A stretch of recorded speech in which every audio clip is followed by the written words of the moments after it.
बिस्मिल्लाहिर्रहमानिर्रहीम। आज के इस वीडियो लेक्चर में मैं आपके साथ सॉल्ट एनालिसिस के मोस्ट इम्पॉर्टेंट पॉइंट्स और उसका कॉन्सेप्ट जो है वो मैं आपके साथ शेयर करूँगी। इस वीडियो में मैंने आपके साथ जो चीज़ें शेयर की हैं, जो कंटेंट्स हैं वो हैं क्वालिटेटिव एनालिसिस में आपके पास सॉल्ट क्या है, रेडिकल क्या होता है और एसिडिक रेडिकल्स और बेसिक रेडिकल्स के क्लासिफिकेशंस क्या हैं और उसके अलावा इनके कंफर्मेटरी टेस्ट क्या हैं।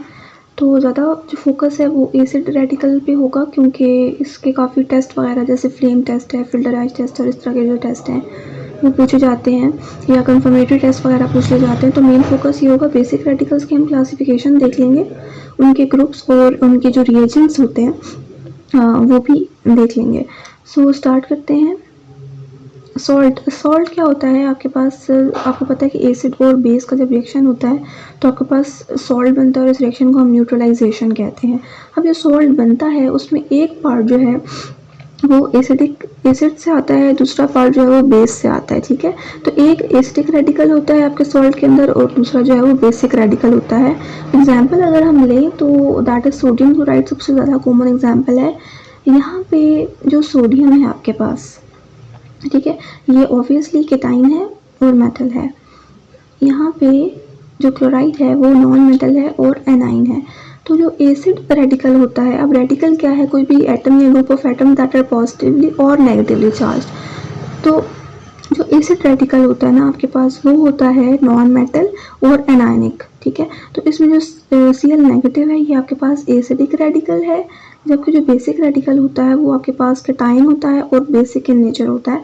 तो ये आपके पास बेसिक रेडिकल है। तो अब आपको समझ आ गई होगी कि जो सॉल्ट है उसमें एक पार्ट एसिड से आ रहा है, दूसरा पार्ट आपके बेस से आ रहा है। तो एक एसिडिक रेडिकल है और दूसरा बेसिक रेडिकल है। So salt is a mixture of acidic radical as well as basic radical. Next, अब यहाँ पे आप देखेंगे एसिडिक रेडिकल और बेसिक रेडिकल में मैंने डिफरेंस लिख दिया है, जो कि मैंने आपको पहले ही बता दिया था कि जो एसिडिक रेडिकल हैं ये नॉन मेटल होते हैं जनरली और इनके ऊपर नेगेटिव चार्ज होता है। इसका मतलब है कि एनायनिक होते हैं। It is a part of salt obtained from N acid. मैंने आपको पहले बताया, जैसे हमने सोडियम क्लोराइड की एग्जांपल ली तो उसमें जो Cl पार्ट था वो एसिड से आ रहा था। कैसे कि हमने अगर रिएक्शन लिखना है, ये हमारे पास बेस है, सिंपलेस्ट एग्जाम्पल मैं ले रही हूँ सोडियम हाइड्रोक्साइड जो कि आपके पास एक बेस है, प्लस इसका रिएक्शन मैं करवा रही हूँ स्ट्रॉन्ग एसिड हाइड्रोक्लोरिक एसिड के साथ। तो जो रिएक्शन होगा वो होगा न्यूट्रलाइजेशन रिएक्शन और आपके पास बनेगी क्या चीज़, सोडियम क्लोराइड प्लस वाटर। ठीक है, तो वाटर मैं यहाँ नहीं लिख रही, मेरा काम जो है वो सॉल्ट के साथ है, जो कि एक एसिड और एक बेस के रिएक्शन से बना है और जिसके अंदर एसिड पार्ट भी है और बेस का पार्ट भी है। अब यहाँ पे आप देखें कि सोडियम कहाँ से आ रहा है, सोडियम बेस से आ रहा है ना, तो आपके पास जो सोडियम है ये बेस से आ रहा है। तो ये जो आपका बेसिक रेडिकल है ये बेस से आता है और Cl नेगेटिव जो आपका एनाइन है, नॉन मेटल है, जो कि एसिडिक रेडिकल है, वो आपकी एसिड से आ रहा है। यही बात है हाइड्रोजन क्लोराइड से। तो अब आपको समझ आ गई होगी कि सॉल्ट के अंदर एक एसिडिक रेडिकल होता है और दूसरा बेसिक रेडिकल होता है। एसिडिक रेडिकल एसिड से आता है, बेसिक रेडिकल आपके बेस से आता है। अब एसिडिक रेडिकल और बेसिक रेडिकल की यहाँ एग्जांपल्स साइड टू साइड दी हुई हैं, आप दोनों को साथ रखें। एक जो एसिडिक रेडिकल है ये नॉन मेटल है जैसे Cl, और बेस रेडिकल जो है वो आपके पास मेटल है और पॉजिटिव चार्ज है, मतलब केटाइन है। ये बेस से ऑब्टेन होता है और इसके एग्जांपल है सोडियम, कैल्शियम, निकल, आयरन, मैग्नीशियम, सो ऑन। इसी तरह यहाँ पे आपके एसिडिक रेडिकल्स की एग्जांपल दी हुई हैं। अच्छा, एसिडिक रेडिकल्स की जो है वो तीन तरह के ग्रुप्स में डिवीजन हुई हुई है। एक है डाइल्यूट एसिड ग्रुप, अगला है कॉन्सेंट्रेटेड एसिड ग्रुप और उसके बाद जो लास्ट है वो है स्पेशल ग्रुप। ठीक है, तो हम पहले इसकी बात कर लेते हैं एसिडिक रेडिकल की। अगर हम अपने सॉल्ट के अंदर डाइल्यूट एसिड डालें, either it is hydrochloric acid और सल्फ्यूरिक एसिड, तो डाइल्यूट एसिड डालने से अगर आपको कोई चेंज नज़र आता है, जैसे लेट से कोई गैस इवॉल्व होती है, तो इसका मतलब है कि वो आपका जो रेडिकल है वो डाइल्यूट एसिड ग्रुप के अंदर आता है। आपने नेक्स्ट स्टेप पे नहीं जाना, कॉन्सेंट्रेटेड एसिड ग्रुप नहीं डालना, क्योंकि वो तो कोई रिएक्शन नहीं देगा। आपका जो अगर डाइल्यूट एसिड डालने से अगर आपके गैस इवॉल्व होती है आइदर इट इज़ कलरलेस और कलरफुल, तो आपके पास ये कंफर्मेशन होती है इस बात की, इंडिकेशन होती है इस बात की कि आपके पास जो ग्रुप है वो डाइल्यूट एसिड ग्रुप है।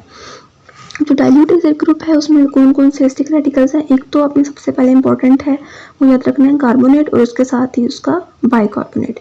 तो एक तो कार्बोनेट है, एक बाइकार्बोनेट है और बाकी जो है वो सल्फर से रिलेटेड है, एक सल्फाइड है, एक थायोसल्फेट है और एक आपके पास सल्फाइड है। ठीक है, सल्फाइड है और ये आपके पास सल्फाइड है, ये थायोसल्फेट है और ये सल्फाइड है विद डी। ठीक है, और अगला जो है वो आपके पास नाइट्राइट है।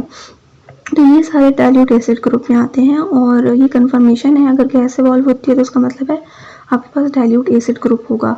अगर गैस इवॉल्व नहीं होती, कोई रिएक्शन नहीं होता, तो फिर हम क्या करते हैं कि उसमें उसी सॉल्ट के अंदर हम कॉन्सनट्रेटेड एसिड डालते हैं। कॉन्सनट्रेटेड एसिड मतलब आप HCl ले सकते हो, H2SO4 ले सकते हो, और उसके डालने से अगर आपके पास कोई एफिवेसेंस, कोई गैस निकलती है, कोई रिएक्शन होता है, तो उसका मतलब है कि आपके सॉल्ट में ये 5 जो ग्रुप्स हैं वो प्रेजेंट हो सकते हैं। जो आपका Cl नेगेटिव है, उसके अलावा ब्रोमाइड हो सकता है, एसीटेट हो सकता है, ऑक्सीलेट हो सकता है और आपका नाइट्रेट हो सकता है। तो ये ज़्यादा स्पेसिफिक है। देखिए इनकी एग्जांपल्स इस तरह से आप याद रखें कि जो एसीटेट है उसकी एसिटिक एसिड की तरह की स्मेल होती है।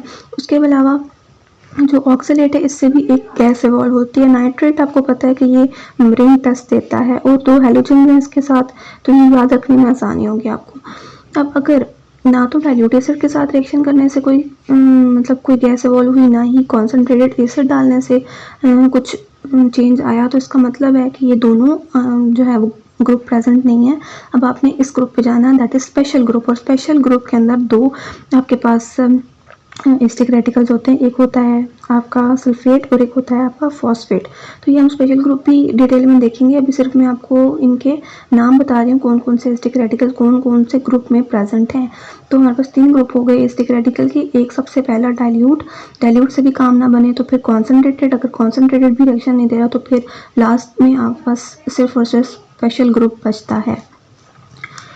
नेक्स्ट हमारे पास जो बेसिक रेडिकल हैं जो कि मेटल हैं, कटाइंस हैं और जो बेस से ऑब्टेन होते हैं, उनके 6 ग्रुप्स हैं। ठीक है, तो सबसे पहला वाला जो ग्रुप है उसके अंदर 3 आपके पास साइंस हैं। इनके मैं आपको निमोनिक्स बताऊंगी कि किस तरह से आप इसको याद रख सकते हैं। सिर्फ मैंने यहाँ पे अभी आपको सिर्फ नाम यहाँ पे इसके डिफरेंट जो भी कटाइंस इस कैटेगरी में आते हैं वो लिख के बताए हैं।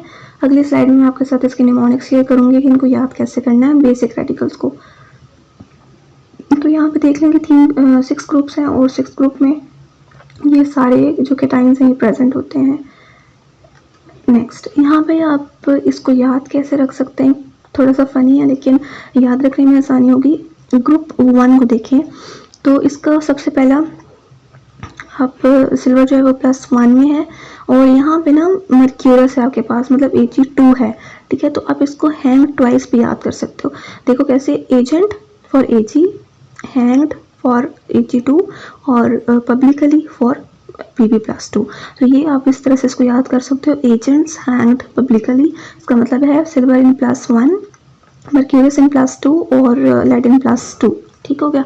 अब हम ग्रुप 2 पे आते हैं। ग्रुप 2 में ज़्यादा हैं तो हमने इसको 2 कैटेगरीज में डिवाइड कर लिया और आपने अगर इसी पैटर्न से याद करना है तो फिर आपको ये चीज़ें देखनी होंगी। ठीक है, इस निमोनिक्स अगर आपने याद करना है तो फिर आपने इसी पैटर्न में इसको रखना है, ये पैटर्न वाइज लिखा हुआ है।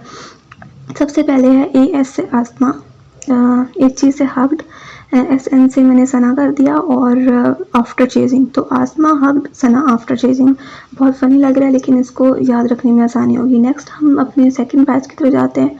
यहाँ पे इसको याद कर लें, Bisma, CD for called, SN for Sana again and SB for Saba, Bisma, called, Sana and Saba. तो इसका मतलब है कि आपको ये चीज़ें आसानी से याद हो जाएंगी। नेक्स्ट हम ग्रुप 3 पे जाएं तो यहाँ पे अलीशा, क्रिएटेड, CR से क्रिएटेड, फ्रेश, फाइल, आप फ्रेश फीस्ट भी कर सकते हैं। ठीक है, तो ये भी आसान हो जाएगा याद करना। देन MN से manager, manager called, Jain and Niki. तो ये दोनों नाम जो है वो हॉलीवुड इंडस्ट्री में, मतलब हॉलीवुड का ये मतलब है कि जो सिंगिंग इंडस्ट्री है वहाँ पे काफ़ी, म्यूज़िक इंडस्ट्री है वहाँ पे काफ़ी इंपॉर्टेंट है, तो इस तरह से याद रखने में आसानी होगी। जैन मलिक एंड निकी मिनाज के नाम से। ग्रुप 5 आपके पास, इसको आप उर्दू में याद कर सकते हैं कि बास का सर, ये सारे +2 ऑक्सीडेशन स्टेट में हैं। देन ग्रुप 6 मजिस्ट्रेट, ठीक है, मैनेजर को मैंने MN से किया था और मजिस्ट्रेट को MG से।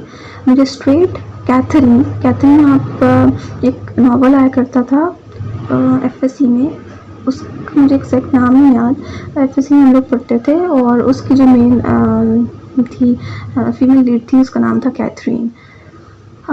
LI लिथियम के लिए लाइक्ड, अमोनियम में आप नॉवेल्स कर सकते हो या नेचर, तो magistrate Catherine liked nature and novels या नॉवेल्स एंड नेचर। तो होप सो आप इन निमोनिक्स से जो है वो याद रख सकेंगे कौन कौन से बेसिक रेडिकल किस किस ग्रुप में है। टोटल 6 ग्रुप्स हैं, और इस तरह से मैंने ग्रुप 1 को रखा सेपरेट, ग्रुप 2 के मैंने 2 निमोनिक्स सेट बना दिए क्योंकि ज़्यादा थे। Group 3, 4, 5 and 6।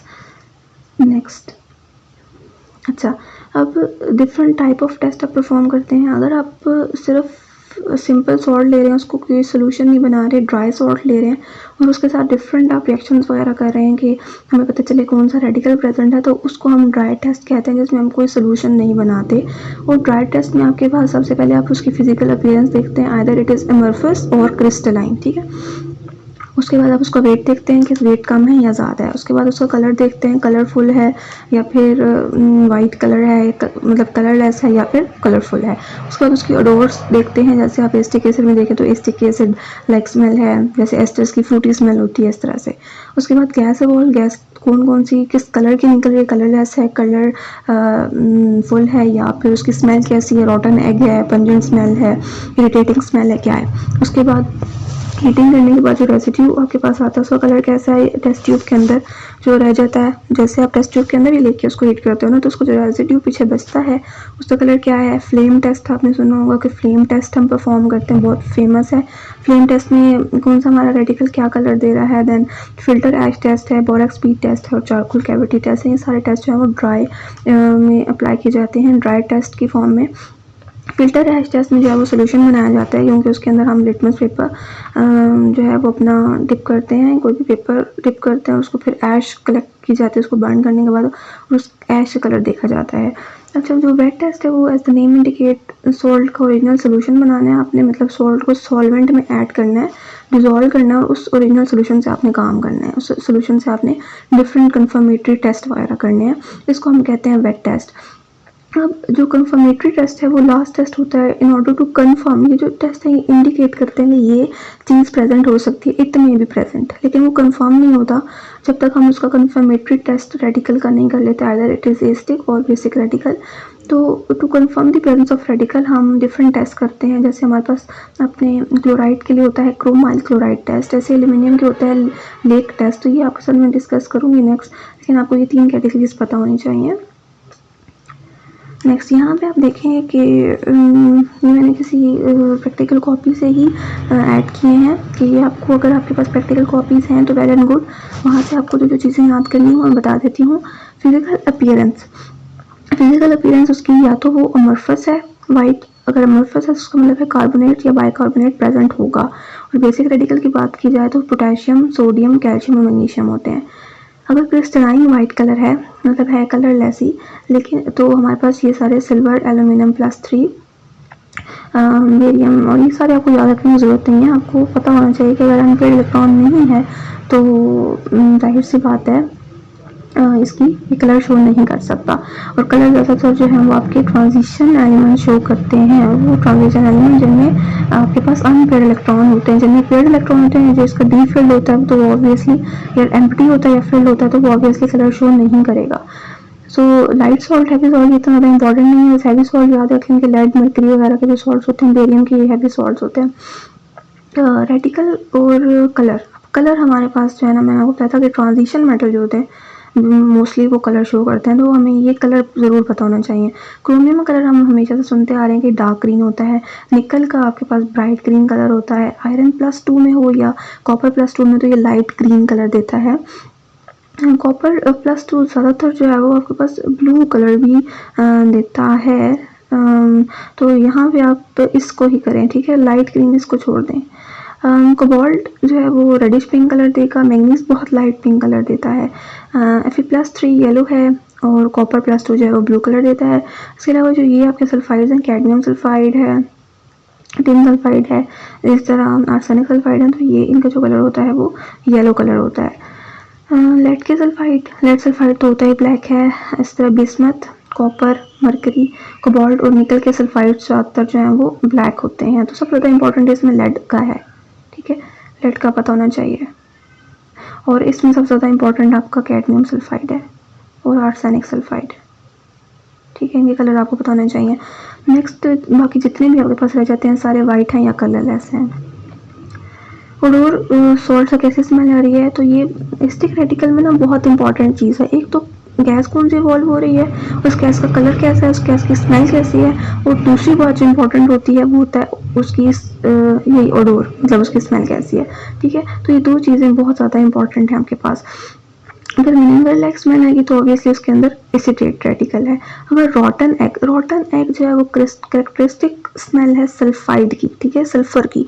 सल्फर आपके एग में होता है, सल्फर आपके नेल्स में होता है, सल्फर आपके बालों के अंदर होता है, ठीक है। तो सल्फर अनियन के अंदर होता है, तो जितनी भी मतलब जिन चीज़ों से लहसुन के अंदर भी होता है। तो जो रॉटन स्मेल है ना वो सल्फर से एसोसिएटेड है। अमोनिकल स्मेल अगर आए, जैसे आपने डिफरेंट डाइज वगैरह, हेयर डाई होती है तो उसमें स्ट्रॉन्ग अमोनिकल जो है वो सोल्यूशन डाले जाते हैं, रिएजेंट्स ऐड किए जाते हैं। तो अगर आपने डाइज वगैरह सूंघी हुई हो, अगर उनकी स्मेल आपने ली हो तो उसमें बहुत स्ट्रॉन्ग अमोनिया की स्मेल आती है। या जो रिसर्च स्टूडेंट्स हैं उनको तो ये स्मेल जो है वो काफ़ी इससे जान पहचान होगी, क्योंकि बहुत काम होता है अमोनिया पे इन लैब्स। तो ये तीन जो है वो कैरेक्टरिस्टिक हैं स्मेल के लिहाज से, तो आपको इससे भी थोड़ा बहुत अंदाज़ा हो जाता है। Next gas evolve. अब गैस कौन सी इवॉल्व होती है आपकी हीटिंग पे, अगर आप हीट कर रहे हो तो अगर अमोनिकल स्मेल आए तो ऑब्वियसली अमोनियम आयन होगा, ये बेसिक रेडिकल के लिए।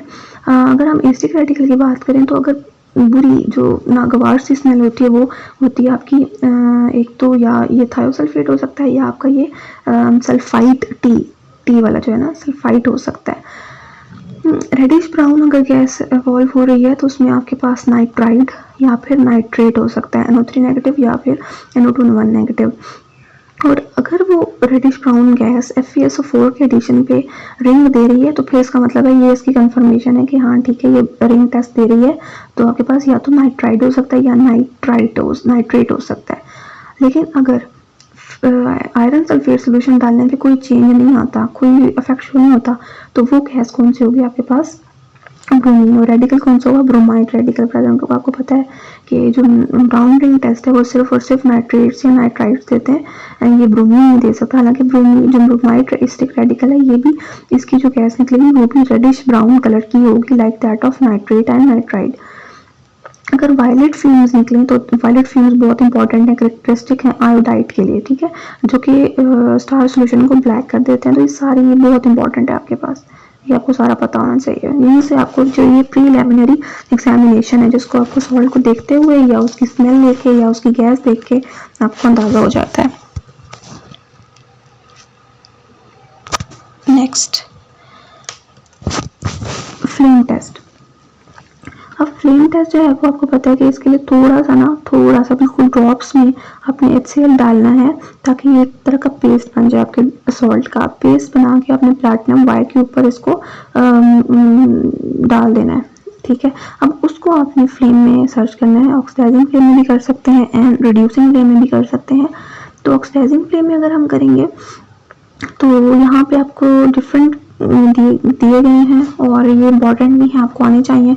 कॉपर ब्लूइश ग्रीन देता है, बेरियम का जो है वो कई बार इसका जिक्र हो चुका है, Apple green light green colour का देता है, स्ट्रॉन्शियम क्रिम्सन रेड देता है, कैल्शियम डिक रेड देता है, सोडियम गोल्डन येलो बहुत इंपॉर्टेंट है ये, और पोटाशियम जो है वो वॉयलेट कलर देता है, लाइलेक कलर देता है। और इसके अलावा मैंने यहाँ पे दो लिखे हैं, लिथियम जो है वो कार्बन रेड देता है और रुबिडियम रेड वॉयलेट देता है, ठीक है। तो ये पूरा टेबल है, ये इंपॉर्टेंट है। अब फिल्टर ऐश टेस्ट। फिल्टर ऐश टेस्ट के लिए आपको ओरिजिनल सोल्यूशन बनाना पड़ता है, मतलब सॉल्ट को किसी भी सूटेबल सॉल्वेंट में डाल के उसका सोल्यूशन बनाना है। अब उस सोल्यूशन में आपने कोबाल्ट नाइट्रेट डाल देना है, कोबाल्ट नाइट्रेट डालना है, उसके साथ HCl डालना है, ये दो चीज़ें लिखी हुई हैं। यहाँ पे मैं इसको अंडरलाइन कर देती हूँ। Cobalt nitrate plus concentrated HCl इसमें डालना है, ठीक है, ओरिजिनल सोल्यूशन में, जिसको हम OS कहते हैं। अब उसके अंदर हमने फिल्टर पेपर को टिप करना है और उस फिल्टर पेपर को निकाल के आपने उसको बर्न करना है। जो उसकी ऐश आएगी, जो उसकी राख आएगी, उसका कलर देखना है। अब आपके पास अगर पिंक कलर की आपके पास ऐश आती है तो उसका मतलब है कि ये मैग्नीशियम की है, मैग्नीशियम बेसिक रेडिकल प्रेजेंट है। अगर ग्रीन आती है तो उसका मतलब है जिंक है। अगर ब्लू आता है तो ये फॉस्फेट का भी हो सकता है या फिर एल्यूमिनियम का हो सकता है, और अगर रेड ग्रीन आता है तो टिन है। नेक्स्ट, बोरेक्स बीट टेस्ट के बारे में आपने सुना होगा, और ये ट्रांजिशन मेटल आपके पास जो है वो बोरेक्स बीट देते हैं। और बोरेक्स बीट कैसे बनाई जाती है? प्लैटिनम, जाहिर सी बात है, प्लैटिनम वायर को डिप किया जाता है बोरेक्स में, ठीक है, उसके साथ उसको अटैच किया जाता है, हीट किया जाता है, और आपके पास जो बोरेक्स बीट है वो पहले मेल्ट होके आपके पास ट्रांसपेरेंट बोरेक्स बना देती है, लूप बना देती है। उस लूप के ऊपर जो बीड बनता है वो ट्रांसपेरेंट हो जाता है बोरेक्स का। अब उस बीड के ऊपर जो बोरेक्स का बीड है जो कि आपने प्लैटिनम वायर के ऊपर डाला था, उसमें आपने थोड़ा सा अपना सॉल्ट डालना है, और फिर उस बीट का जो कलर देखना है कि वो कलर क्या चेंज करती है। होता क्या है कि जो आपके पास बोरेक्स है ना, वो ट्रांजिशन मेटल्स के साथ रिएक्शन करने के बाद आपके पास मेटाबोरेट्स बनाता है, B2O3, ठीक है, B2O3।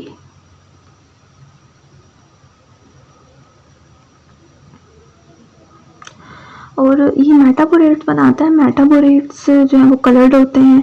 अब निकल जो है वो ब्राउन कलर की बीड देता है, कोबाल्ट ब्लू कलर की, मैंगनीज वायलेट कलर की, क्रोमियम एज ऑलरेडी डिस्कस्ड, तो ये ग्रीन कलर के सॉल्ट्स भी इसके ग्रीन कलर के होते हैं, और ये बीट भी ग्रीन कलर की देता है। इस तरह कॉपर हॉट अगर बोरेक्स बीट पे आप डाल रहे हैं तो ग्रीन, और अगर कोल्ड हो गई है, ठंडी हो गई है वो बीट, और तब आप उसको स्प्रिंकल कर रहे हैं, या फिर पहले हॉट बीट के ऊपर आपने सॉल्ट स्प्रिंकल किया तो ग्रीन कलर का था, जब वो बीट ठंडी हो गई तो फिर आपके पास जो है वो कलर चेंज हो जाएगा, वो ब्लू में हो जाएगा।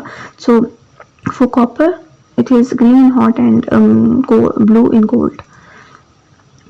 देन यहाँ पे आपको इतना ज़्यादा सही नज़र नहीं आ रहा होगा, it is one page scheme for asterisk radical. इसको मैं आगे भी प्रॉपर इसको मैं करूँगी, ठीक है, डिस्कस करूँगी आपके साथ। तो यहाँ पे अगर आपको नज़र आ रहा है तो उसका आप स्क्रीनशॉट ले सकते हैं। डिफरेंट एस्टिक रेडिकल्स हैं और उनके कन्फर्मेटरी टेस्ट लिखे हुए हैं यहाँ पे।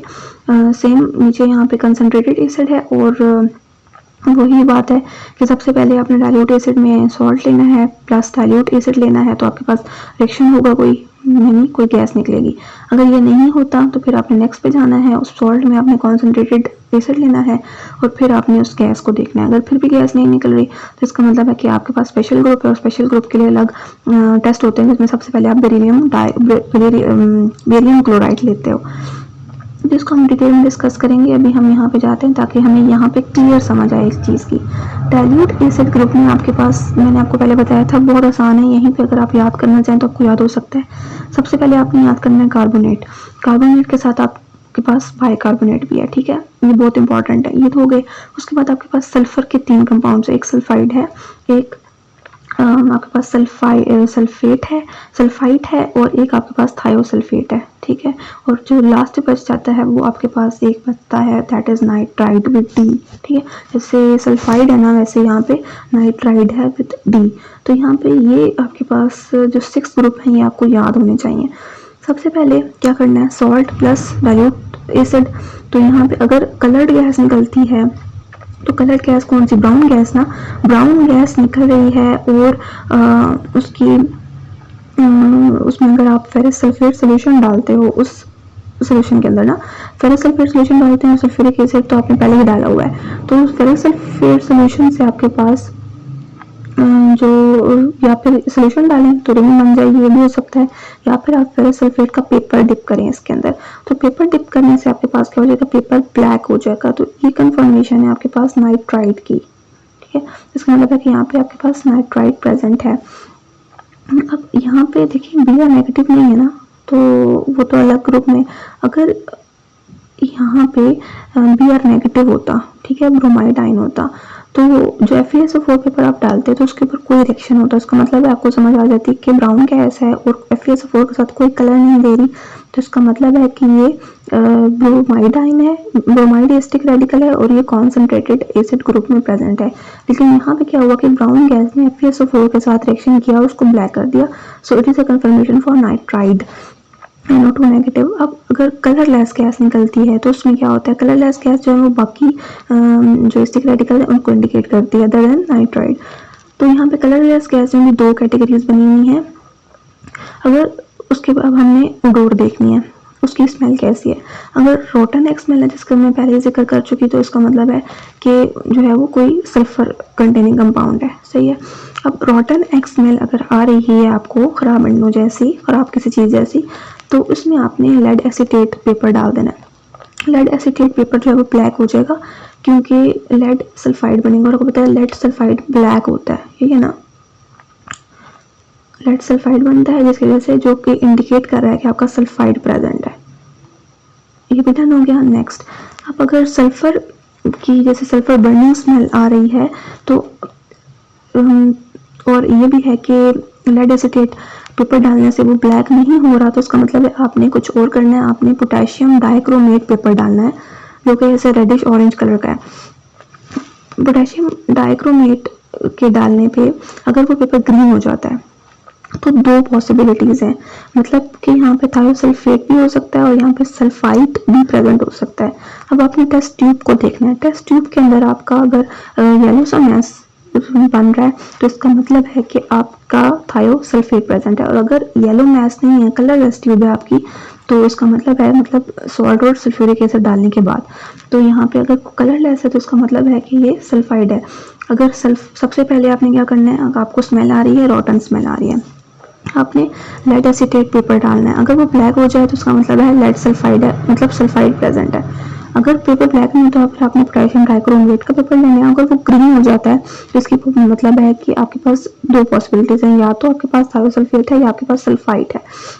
अगर आपने फिर अपनी ट्यूब में भी देखना है, टेस्ट ट्यूब में देखना है, अगर वो येलो सी उसके साइड्स पे मैस बन रहा है तो उसका मतलब है कि उसमें थायोसल्फेट प्रेजेंट है। और अगर येलो मैस नहीं बिल्कुल क्लियर है आपकी ट्यूब तो उसका मतलब है आपके पास सल्फाइड प्रेजेंट है। यहाँ पे आपके 4 आयन्स हो चुके। अब हमें देखना है कि अगर गैस एफरवेसेंस के साथ निकलती है, एफरवेसेंस के साथ निकलती है तो उसका मतलब है कि सॉल्ट और सल्फ्यूरिक एसिड का रिएक्शन होने से कार्बन डाइऑक्साइड प्रोड्यूस हुई है। अब कार्बन डाइऑक्साइड वो गैस है जो कि लाइम वाटर को मिल्की कर देती है। अब लाइम वाटर लेना है आपने, अगर वो मिल्की हो जाता है तो ये प्रेजेंस जो है वो इंडिकेट करता है कार्बोनेट की, कार्बोनेट या बाइकार्बोनेट, अभी हमें कंफर्म नहीं क्या है। तो उस सोल्यूशन के अंदर ओरिजिनल सोल्यूशन हमने लेना है, फिर वेट टेस्ट परफॉर्म करना है, सॉल्ट का सोल्यूशन बनाना है और उसके अंदर हमने मैग्नीशियम सल्फेट डालना है। अगर मैग्नीशियम सल्फेट डालने से मतलब हीटिंग नहीं करनी, ऐसे मैग्नीशियम सल्फेट डालना है, तो मैग्नीशियम सल्फेट डालने से अगर वाइट प्रेसिपिटेट्स आते हैं तो उसका मतलब है कार्बोनेट प्रेजेंट है।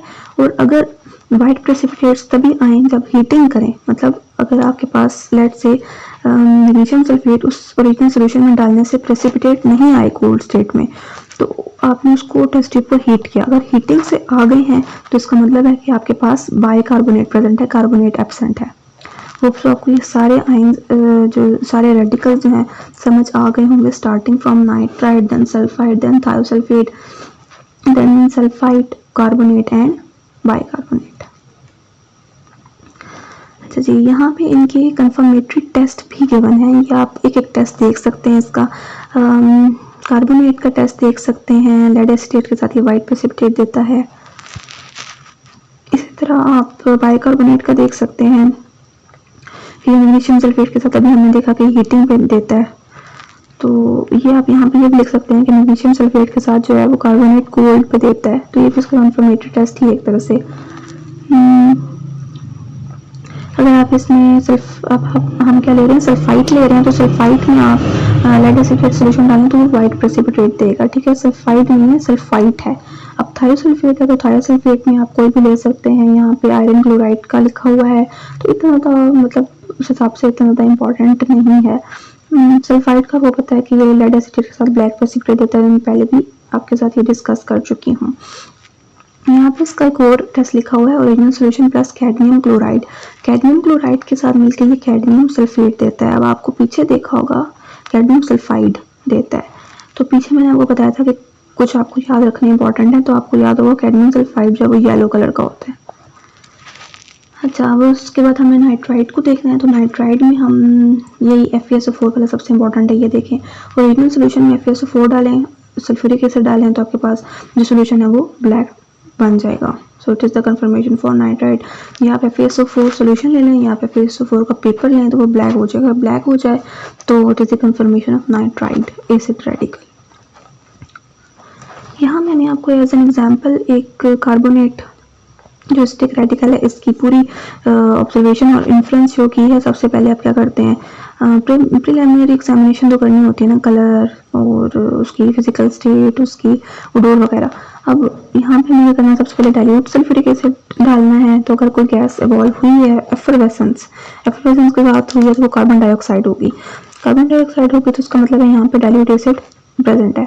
देन हमने क्या करना है, लाइम वाटर ऐड करना, जैसे हमने पीछे किया था लाइम वाटर, जैसे हमें इसको पास कराना है तो आपके पास कैल्शियम कार्बोनेट बन जाएगा, जिसकी वजह से सोल्यूशन जो है वो आपका मिल्की हो जाएगा। तो यहाँ पे आपकी ये पता चल गया या वो कार्बोनेट है या बाइकार्बोनेट है। अब आप उसके साथ क्या कर सकते हो, मैग्नीशियम सल्फेट डालें। मैग्नीशियम सल्फेट डालने से अगर कोल्ड स्टेट में आपके पास PPT आ जाते हैं तो यहाँ पे कार्बोनेट प्रेजेंट है। इस तरह आप इसके डिफरेंट कंफर्मेटरी टेस्ट लिखे हुए हैं, इसमें से कोई भी एक देख लें। तो original solution plus lead acetate है तो लेड एसिटेट बाकी ज़्यादातर के साथ जो है वो वाइट प्रेसिपिटेट देता है इन कोल्ड स्टेट, तो ये भी आप याद रख सकती हैं। तो यहाँ पे डिफरेंट जो है आपके पास कंफर्मेटरी टेस्ट कोई एक देख लें, ठीक है। होप सो आपको पिछली जितनी ये बातें जितनी हमने यहाँ पे यहाँ तक जितना भी हम काम करते हैं सब आपको पता हो, समझ आ गई होगी। नेक्स्ट हम कंसनट्रेटेड एसिड ग्रुप को देखते हैं। कंसनट्रेटेड एसिड ग्रुप में आपको मैंने पहले बताया था कि 3 हैलोजेंस हैं आपके पास, और उसके अलावा आपके पास यहाँ पे नाइट्रेट है, देन ऑक्सलेट है और एसीटेट, और ये तीनों जो है वो कैरेक्टरिस्टिक टेस्ट देते होते हैं, या फिर स्मेल होती है या फिर इनकी गैस का कलर होता है या वेपर्स देते हैं। अब अगर डाइल्यूट एसिड डालने से कोई फर्क नहीं पड़ा तो हम नेक्स्ट पे आते हैं कंसनट्रेटेड एसिड ग्रुप। अब सॉल्ट में आपने कंसनट्रेटेड सल्फ्यूरिक एसिड डालना है। सल्फ्यूरिक एसिड डाला तो आपके पास 2 यहाँ पे बनाए हुए हैं। अगर वायलेट पेपर्स आते हैं, अब आपको पता है वायलेट पेपर्स के वेपर्स किसके होते हैं, आयोडाइड एसिड रेडिकल की प्रेजेंस की वजह से। तो इसके अंदर आप स्टार्च पेपर डालो तो क्या हो जाएगा, ब्लैक हो जाएगा ना, या फिर ब्लू डार्क ब्लू हो जाएगा। इसका मतलब है कि यहाँ पे आपके पास आयोडाइड प्रेजेंट है।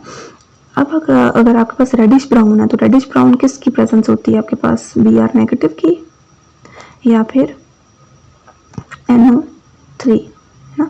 तो अब इन तीन दोनों को हमें डिस्टिंग्विश करना है। अब इसके जो आपके पास आ रहे हैं डिफरेंट जो आप मतलब जो आपके वेपर्स आ रहे हैं, तो अगर हम इस सोल्यूशन में फेरस सल्फेट का पेपर डिप करें और वो ब्लैक हो जाए तो उसका मतलब है कि ये नाइट्रेट है। अगर हम फेरस सल्फेट का पेपर डिप करें और ब्लैक ना हो तो उसका मतलब है कि ये नाइट्रेट नहीं है। तो हम ये भी कर सकते हैं कि इसके लिए एक और टेस्ट होता है कि पुट सम पेपर पैलेट्स इन टेस्ट ट्यूब। पेपर पैलेट्स डालें थोड़ी सी, अगर एवोल्यूशन ऑफ गैस होती है तो उसका मतलब है नाइट्रेट है। अगर पेपर इसके अंदर डालने से आपके पास कोई गैस नहीं निकलती तो उसके बाद आप उसके अंदर स्टार्च पेपर भी डालते हैं और स्टार्च पेपर क्या हो जाता है, येलो हो जाता है। तो इसका मतलब है ये कंफर्मेशन है आपके ब्रोमाइड की, ठीक है। सबसे पहले तो एक तो ये कि ये FeSO4 के साथ कोई कलर नहीं देगा, ब्लैक नहीं करेगा उसको। दूसरी ये बात कि अगर गैस से कोई गैस नहीं निकल रही और वो स्टार्च पेपर को येलो कर रहा है तो इसका मतलब है कि ब्रोमाइड आपके पास प्रेजेंट है। नेक्स्ट हम ओडोर की बेसिस पे कर सकते हैं। ओडोरलेस जो है वो आपके पास ओडोरस गैस। सबसे पहले आपके पास विनेगर स्मेल है, अगर विनेगर लाइक स्मेल आ रही है जैसे एसिटिक एसिड की होती है, विनेगर की होती है, तो वो उसका मतलब है कि एसीटेट आयन प्रेजेंट है। अगर पंजेंट स्मेल है, बड़ी ख़राब सी स्मेल है, इरिटेटिंग स्मेल है और उसके अंदर हम अमोनिया रॉड डालें तो जाहिर सी बात है वो अमोनियम क्लोराइड बनाएगा। अमोनियम क्लोराइड के वाइट फ्यूम निकलेंगे, बहुत नोटोरियस रिएक्शन लैब में किया जाता है। तो यहाँ पे ये प्रेजेंस किसकी शो करेगा, आपके क्लोराइड की। अब अगर आपके पास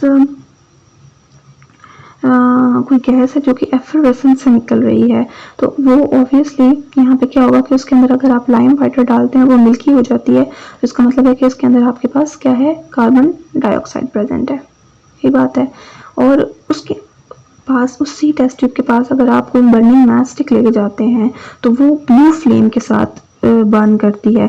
तो यहाँ पे आपके पास ऑक्सलेट आयन की प्रेजेंस होती है। ब्लू फ्लेम के साथ जो आपके पास गैस बर्न करती है वो कार्बन मोनोऑक्साइड भी होती है। तो ऑक्सलेट जो है वो आपके पास कंफर्म हो जाता है इस तरह से। यहाँ हम देखें तो सबसे पहले यहाँ पे ये चीज़ें सारी मैं आपको एक्सप्लेन कर चुकी हूँ जितनी भी हैं। कंफर्मेटरी टेस्ट यहाँ पे आपको इतना ज़्यादा क्लियर नहीं होंगे, लेकिन एक चीज़ याद रखिएगा कि क्लोराइड के लिए जो कंफर्मेटरी टेस्ट होता है वो होता है क्रोमाइल क्लोराइड टेस्ट, कि जब हम सॉल्ट के अंदर पोटेशियम डाइक्रोमेट और एसिड डालते हैं तो आपके पास CrO2 Cl2 orange brown fumes निकलते हैं, ठीक है। तो इसको हम कहते हैं क्रोमाइल क्लोराइड टेस्ट, और ये आपका क्लोराइड देखता होता है। इस तरह डिफरेंट आपके पास है एसीटेट की जो आपके पास है कंफर्मेटरी टेस्ट है, वो ये है कि आप उसके अंदर इथाइल अल्कोहल डालें और एसिड डालें, ठीक है। उसको वार्म करें तो आपके पास फ्रूटी एस्टर स्मेल आएगी क्योंकि एस्टर बनता है। तो ये एस्टर वाला रिएक्शन आप कंफर्मेटरी एसीटेट के लिए याद रख लें। देन आपके पास डिफरेंट है, आयोडाइड का लिखा हुआ है, ब्रोमाइड का है, इस तरह नाइट्राइट का भी है। नाइट्राइट का तो आपको पता है जो ब्राउन रिंग टेस्ट है ये होगा। क्लोराइड के लिए आपके पास क्रोमाइल क्लोराइड हो गया। अच्छा, हम एसीटेट में पाम टेस्ट भी करते हैं। पाम टेस्ट का क्या मतलब है कि इसमें हमने करना क्या है कि थोड़ा सा आप अपना वो सॉल्ट लें, उसके ऊपर थोड़ा सा ऑक्सैलिक एसिड करें डालें, उसके बाद वाटर डालें और उसको रब करें अपनी पाम पे, तो आपको विनेगर की तरह स्मेल आएगी स्ट्रॉन्ग। तो ये इसकी मतलब आइडेंटिफिकेशन होती है कि इसके अंदर एसिड प्रेजेंट है।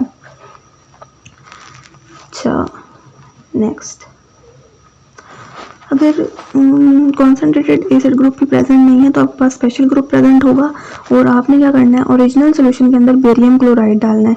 बेरियम क्लोराइड डालने से अगर वाइट प्रेसिपिटेट आते हैं, वाइट प्रेसिपिटेट आते हैं और वो HCl में, कॉन्सेंट्रेटेड HCl में सॉल्युबल नहीं होते, अगर सॉल्युबल ना हो तो फिर आपका सल्फेट प्रेजेंट होता है, ठीक है। और अगर ओरिजिनल सोल्यूशन में बेरियम क्लोराइड डालने से वाइट प्रेसिपिटेट आए और वो कॉन्सेंट्रेटेड HCl में सॉल्युबल हो तो वो आपका फॉस्फेट होता है, ठीक है। एक तो ये टेस्ट हो गया, एक तो बेरियम क्लोराइड के साथ टेस्ट हो गया इसका। दूसरा आप सिल्वर नाइट्रेट के साथ इसका टेस्ट कर सकते हैं। ये सिल्वर नाइट्रेट के साथ भी कोई टेस्ट नहीं देता, लेकिन जो फॉस्फेट है वो सिल्वर नाइट्रेट के साथ येलो प्रेसिपिटेट देता है। इन दोनों की कंफर्मेटरी एक टेस्ट आपने ज़रूर याद रखना है। जो आपका सल्फेट है वो उसके ओरिजिनल सोल्यूशन में आपने लेड एसिटेट सोल्यूशन डालना है तो आपके पास वाइट प्रेसिपिटेट बनेंगे। बहुत आसान जो है ना आपके पास ये इसका कंफर्मेटरी टेस्ट है। अगर आप फॉस्फेट के अंदर FeCl3 फेरिक डालते हो तो इसके साथ आपके पास येलो प्रेसिपिटेट्स बनेंगे, लाइक जैसे सिल्वर नाइट्रेट डालने से आए थे। तो ये आपको एक एक कंफर्मेटरी टेस्ट इसका याद होना चाहिए, ठीक है। क्या किया हमने, ओरिजिनल सोल्यूशन लिया, उसमें बेरियम क्लोराइड डाला, बेरियम क्लोराइड डालने से वाइट प्रेसिपिटेट आए। अब वाइट प्रेसिपिटेट आए तो सल्फेट भी हो सकता है, फॉस्फेट भी हो सकता है, लेकिन अगर वाइट प्रेसिपिटेट्स को हम कॉन्सेंट्रेटेड HCl में डालते हैं तो वो सॉल्युबल नहीं होते, इसका मतलब है कि सल्फेट है, और अगर सॉल्युबल हो गए तो उसका मतलब है कि फॉस्फेट है। नेक्स्ट, यहाँ पे देखें वही बात है, आपने original solution plus barium chloride है, वाइट प्रेसिपिटेट है, अगर उसके अंदर हम कॉन्सेंट्रेटेड HCl डालते हैं तो यहाँ पे आपके पास क्या आएगा, प्रेसिपिटेट अगर सॉल्युबल हो जाते हैं तो वो उसका मतलब है फॉस्फेट है, और अगर सॉल्युबल नहीं होते तो उसका मतलब है सल्फेट है। तो यहाँ पे आपके पास मैंने पूरा इन्फ्रेंस और ऑब्जर्वेशन लिखती शेयर कर दी है, इसमें से कोई भी एक कंफर्मेटरी टेस्ट आप कर सकते हैं। मैं आपको लेड एसिटेट का ही करूँगी रिकमेंड कि आप वही करें।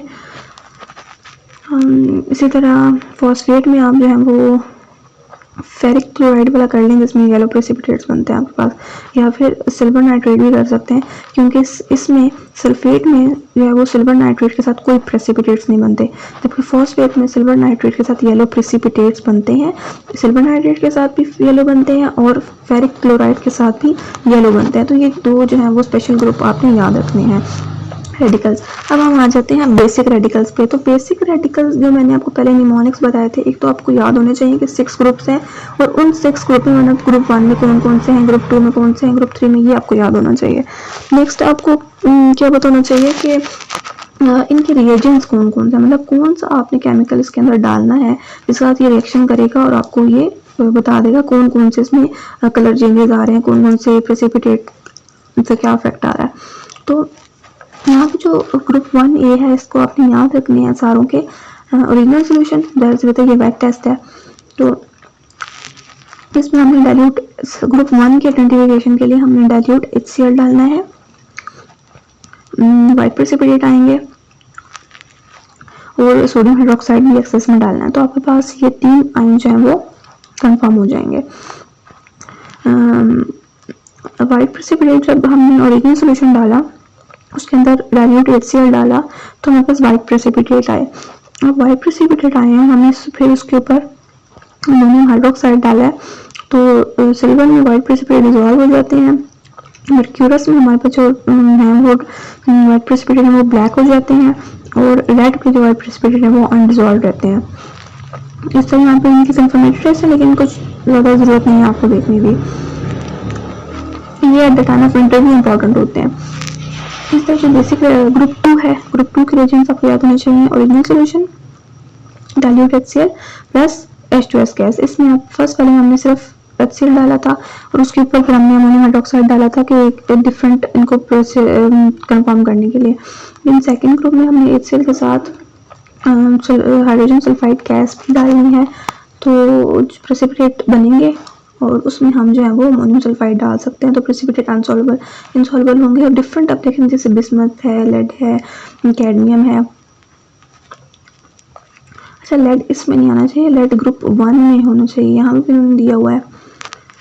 अच्छा, ग्रुप ये बिस्मथ है, कैडमियम है, मर्क्यूरी है और कॉपर है, तो ये डिफरेंट कलर्स ये दे रहे हैं, तो इनके भी इतने खास ज़्यादा इंपॉर्टेंट नहीं है।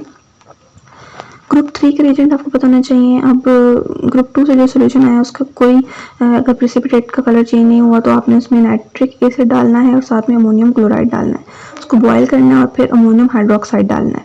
तो डिफरेंट नेचर ऑफ सॉल्ट्स के डिफरेंट आपके पास प्रेसिपिटेट्स आएंगे।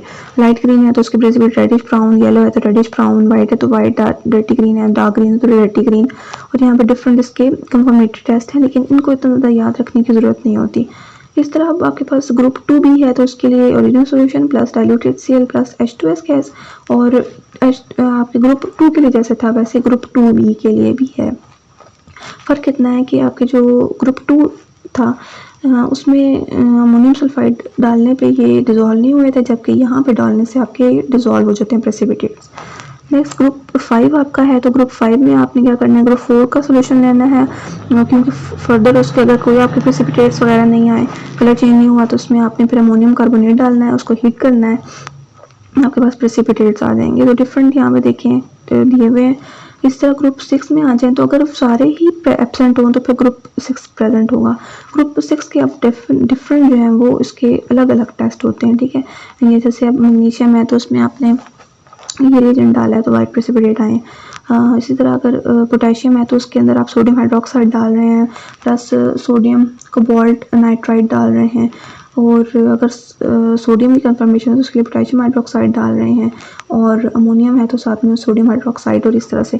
तो इसके डिफरेंट टेस्ट लिखे हुए हैं, लेकिन यहाँ पे इतना ज़्यादा इसको करने की ज़रूरत नहीं है। बेसिक रेडिकल्स को बस आपको ये बताना चाहिए कि बेसिक रेडिकल्स कौन कौन से हैं, और बेसिक रेडिकल्स के जो टेस्ट हैं डिफरेंट टाइप के, जैसे लेक टेस्ट है, क्रोमाइल क्लोराइड टेस्ट है, जो नोटोरियस हैं, वो आपको पता होने चाहिए, ठीक है। और इसके जो ड्राई टेस्ट में डिफरेंट आयंस के कलर होते हैं, ठीक है, डिफरेंट बेसिक रेडिकल्स के जो कलर होते हैं, जैसे कॉपर का ब्लू है, निकल का ग्रीन है, पहले मैं आपको बता चुकी हूँ। डार्क ग्रीन जो है वो आपके क्रोमियम का है, लाइट ग्रीन आपके आयरन का है, येलोइश ब्राउन भी आयरन के दूसरे रेडिकल का है, लाइट पिंक आपके मैंगनीज का होता है, और रेडिश पिंक जो है वो कोबाल्ट का होता है। अब जो फ्लेम टेस्ट है वो भी मैं आपको पहले ही एक्सप्लेन कर चुकी हूँ, कि फिल्टर एश टेस्ट भी मैं आपको एक्सप्लेन कर चुकी हूँ। तो ये आपने 3 चीज़ें जो है इंपॉर्टेंट है ये याद रखनी है, ठीक है। एक तो reagents group 1, group 2, group 3, group 4, group 5, इनके रिएजेंट्स पता होने चाहिए, और बाकी जो इसके अंदर आयंस हैं। अच्छा, रिंग टेस्ट का आपको केमिस्ट्री पता है। रिंग टेस्ट की क्या होती है कि आपने कोई भी कंपाउंड जिसमें नाइट्रेट प्रेजेंट है उसमें आपने सल्फ्यूरिक एसिड डालना है, और क्या डालना है, फेरस सल्फेट, ये चीज़ें डालनी हैं। और इन चीज़ों से हमारे पास जो है वो फेरस सल्फेट और साथ में NO बनता है, तो ये जो है वो ब्राउन रिंग की केमिकल कंपोजिशन है। आपके पास आपको ब्राउन रिंग नाइट्रेट के केस में देखने को मिलती है। पाम टेस्ट का मैंने आपको पहले बताया कि आपने एस्टिक एसिड लेना है, एस्टिक एसिड में ऑक्सैलिक एसिड डालना है, थोड़ा सा वाटर लेना है, उसको रब करना है अपनी पाम पे, तो आपको बिल्कुल जो है ना विनेगर लाइक स्मेल आएगी। तो ये इसकी प्रेजेंस का टेस्ट है। क्रोमाइल क्लोराइड टेस्ट मैंने आपको पहले बताया कि किसी भी चीज़ में, किसी भी, जैसे आप ओरिजिनल सोल्यूशन ले रहे हो लेट से, और उसमें मैंने सोडियम क्लोराइड डिजोल्व किया हुआ है, तो क्लोराइड रेडिकल है ना आपके पास। अब Cl नेगेटिव की कंफर्मेटरी टेस्ट है ये क्रोमाइल क्लोराइड टेस्ट। इसमें हम डालते क्या हैं, पोटेशियम डाइक्रोमेट, साथ में स्ट्रॉन्ग एसिड डालते हैं। आपके पास ऑरेंज ब्राउन फ्यूज आते हैं क्रोमाइल क्लोराइड CrO2 Cl2 के। अब उसके अंदर अगर हम सोडियम हाइड्रोक्साइड बेस डाल दें तो हमारे पास सोडियम क्रोमेट बनेगा, और उस सोडियम क्रोमेट में अगर हम लेड एसीटेट डालते हैं तो ये क्या बन जाएगा, लेड क्रोमेट। और लेड क्रोमेट के जो प्रेसिपिटेट होते हैं वो होते हैं येलो कलर के। तो ये हमारे पास पूरा इसका कंफर्मेटरी टेस्ट आ जाएगा, ठीक है। ऐसे लेक टेस्ट आपने सुना होगा, ये एल्यूमिनियम के लिए होता है। एल्यूमिनियम जो आपका थर्ड ग्रुप मेंबर है, ग्रुप थर्ड से बिलोंग करते हैं बेसिक रेडिकल के। और यहाँ पे क्या है, ओरिजिनल सोल्यूशन लेना है, उसमें आपने लिटमस सोल्यूशन डालना है थोड़ा सा, और उसको फिर एसिडिफाई करना है HCl के साथ या H2SO4 के साथ, फिर आपने सोडियम हाइड्रोक्साइड डालना है, ठीक है। तो जब आपके पास ये सारी चीज़ें आप ऐड कर देंगे तो ब्लू प्रेसिपिटेट आपके सोल्यूशन के ऊपर जो है ना फ्लोट करना शुरू कर देगा, जैसे एक लेक होती है, जैसे लेक है, ठीक है, लेक की तरह से वो लगेगा, जिसकी जो कि एल्यूमिनियम की प्रेजेंस है। और यहाँ पे आप देख सकते हैं कि एल्यूमिनियम है, आपके पास ये आपका सॉल्ट है, ठीक है। Let's say this compound is present in original solution. इसमें हमने ये सारी चीज़ें डाल दी हैं, HCl डाल दिया था, और लिटमस सोल्यूशन भी डाल दिया था, और अमोनियम हाइड्रोक्साइड भी डाल दिया। तो आपके पास यहाँ पे प्रेसिपिटेट बन जाएगा, जेलेटिनस होते हैं एल्यूमिनियम हाइड्रोक्साइड और साथ में अमोनियम क्लोराइड। तो ये जो है वो एक लेक की तरह अपीयरेंस होगी इसकी। So it is lake test. Hope so आपको ये चीज़ें समझ आ गई होंगी। ज़्यादा फोकस आपने एसिडिक रेडिकल्स पे और डिफरेंट टाइप ऑफ टेस्ट और उनकी केमिस्ट्री पे करना है। तो मैं कोशिश करूँगी कि नेक्स्ट वीडियो जल्दी अपलोड कर दूँ, जो कि टाइट्रेशन भी होगी, उसमें सारी होंगे अर्जेंटोमेट्रिक, रिडॉक्स और complexometric titrations. So thank you, like share and subscribe.